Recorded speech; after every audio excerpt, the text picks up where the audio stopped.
Okay. இயேசு கிறிஸ்து நாமத்தினால உங்கள் அனைவரையும் ஒவ்வொருவரையும் நான் வாழ்த்தி வரவேற்கிறேன். இந்த காணொலி மூலமாக உங்களை சந்திக்கிறதுல மிகுந்த சந்தோஷம். ரகபாத் யூத் மினிஸ்ட்ரி சார்பாக உங்களை அனைவரையும் நான் இயேசு நாமத்தினால் நான் ஆசீர்வதிக்கிறேன். இப்பவும் கூட இந்த கலந்தப்பனை ஊருக்கு பக்கத்தில் இருக்கிற காருண்யபுரத்துக்கு நாங்கள் வந்திருந்தோம். இந்த கலந்தப்பனை யூத்தில் வாலிபேர் ஊழியத்தை முடிச்சுட்டு இந்த காருண்யபுரத்துக்கு வந்திருக்கும் போது ஒருத்தவங்க சொன்னாங்க, அப்படியே வர வழியில் எமி கார்மைக்கல் அம்மையார் ஆரம்பத்தில், அதாவது எமி கார்மைக்கல் அம்மையார் டோனவர் ஸ்கூல் நம்ம அங்கே பார்த்துருப்போம். டோனவரில் தான் ஊழியம் பண்ணாங்கன்னு. அந்த டோனவரில் ஊழியம் பண்ணுறதுக்கு முன்னக்கூட்டி இங்கே தான் பண்ணியிருக்காங்க. இந்த காருண்யபுரத்தில் தான் பண்ணியிருக்காங்க. நல்லா பார்த்தீங்கன்னா அன்னை காரமை அப்படின்னு சொல்லிட்டு இதுதான் அவங்களுடைய பேராக இருந்திருக்கு. இந்த பேரில் இருந்து தான் எமி கார்மைக்கல் அம்மையார்னு வந்திருக்கு.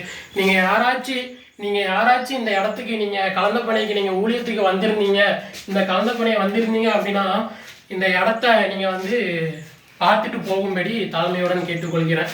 ஸோ இப்படிப்பட்ட இடங்கள்லாம் எனக்கு மக்களுக்கு தெரியாமல் அழிந்து கொண்டே போகிறது. நம்மளுடைய கண்ணுக்கு எதிராக இதெல்லாம் வந்து ஒரு மிகப்பெரிய ஒரு பொக்கிஷம். ஒரு பெரிய ஒரு மிஷினரிமார்கள் வாழ்ந்த ஒரு இடம். நம்ம நினைச்சிட்டு இருக்கோம் மிஷினரிமார்கள் ராஜாக்கள் மாதிரி வாழ்ந்திருப்பாங்கன்னு. இல்லவே இல்லைங்க. இதுதான் எமி கார்மைக்கல் அம்மையார் வாழ்ந்த ஒரு சின்ன வந்து ஒரு இடத்துல, இப்படிப்பட்ட இடத்துல வாழ்ந்துதான் அவ்வளோ சொத்து சுகம், இங்கிலாந்து தேசத்துல அவ்வளவு பெரிய சொத்து சுகத்துல இருந்த ஒரு அம்மா இப்படிப்பட்ட இடத்துல வந்து இந்த இந்தியா ரசிக்கப்படணுக்காக நாங்களும் நீங்களும் ரசிக்கப்படணுக்காக இப்படிப்பட்ட இடத்துல வந்து கஷ்டப்பட்டு இன்னைக்கு வந்து வாழ்ந்துட்டு போயிருக்கிறத நம்ம வந்து பார்க்க முடியும்.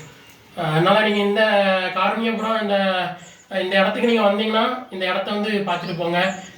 இது கரெக்டாக எங்கே இருக்குது அப்படின்னா இந்த காருண்யாபுரத்தில் தான் இருக்குது.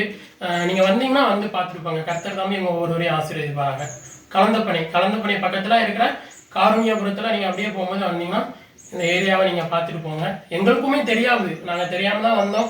ஆனால் இங்கே வந்து தான் கேள்விப்பட்டு தான் இப்படி ஒரு மிகப்பெரிய ஒரு பொக்கிஷத்தை நாங்கள் பார்த்தோம். அப்படி இந்த இடத்துல நின்று கர்த்தரை மகிமைப்படுத்துவதற்கு நான் இயேசு கிறிஸ்துவுக்கு நான் நன்றி சொல்லி கொடுத்தேன். அல்லேலூயா, ஆமென்.